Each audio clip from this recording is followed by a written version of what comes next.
When you think of a samurai, what comes to mind? Probably the sword, the armor, these epic cinematic battles.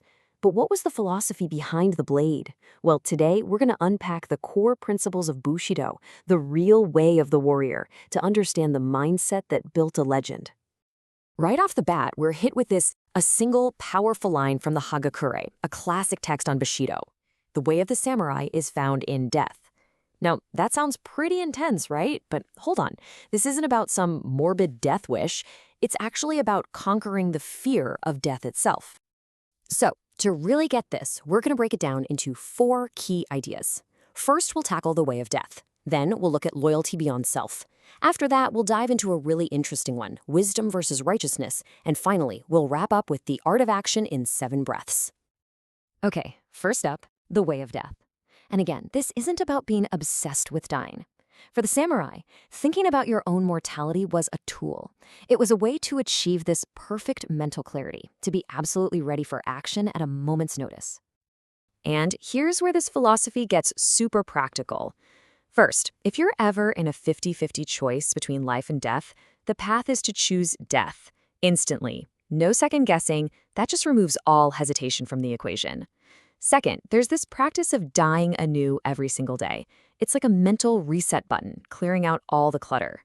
And all of this leads to the main point, a warrior who can act purely from duty, not clouded by hoping for a win or fearing a loss. So the bottom line is this. Once you fully accept the inevitable, your mind is totally free.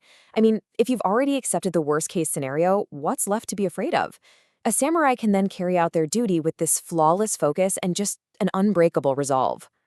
Okay, so let's move on to our second pillar, and you'll see how this builds on the first one, loyalty beyond self.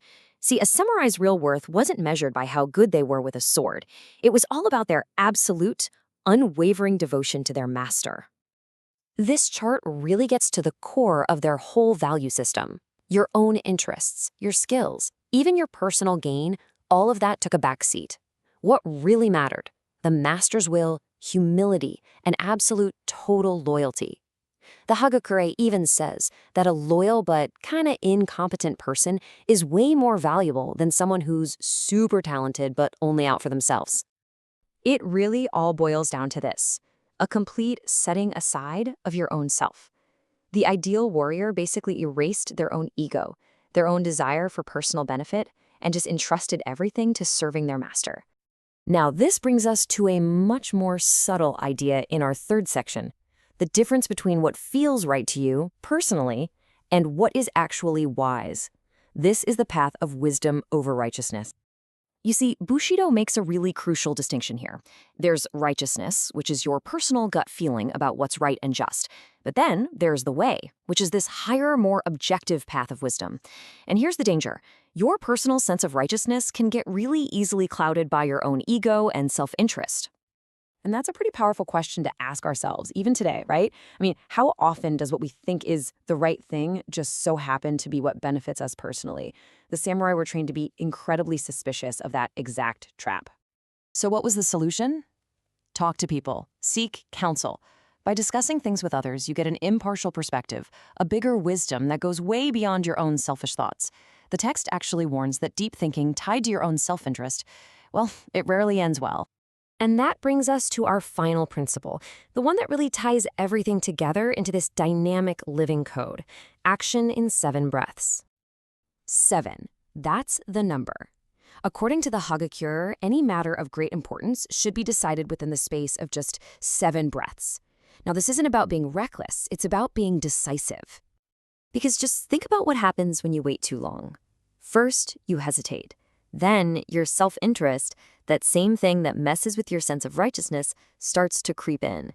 You start overthinking it, calculating what you could gain or lose, and boom, the purity of the moment is gone.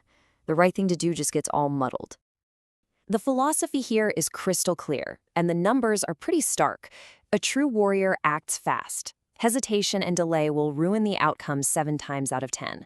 The real power is in trusting your training, your loyalty, and your clear mind to just act right now.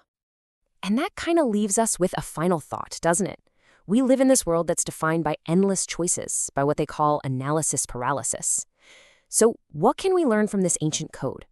In an age of infinite choice, what is the forgotten power of a single, swift, and committed decision?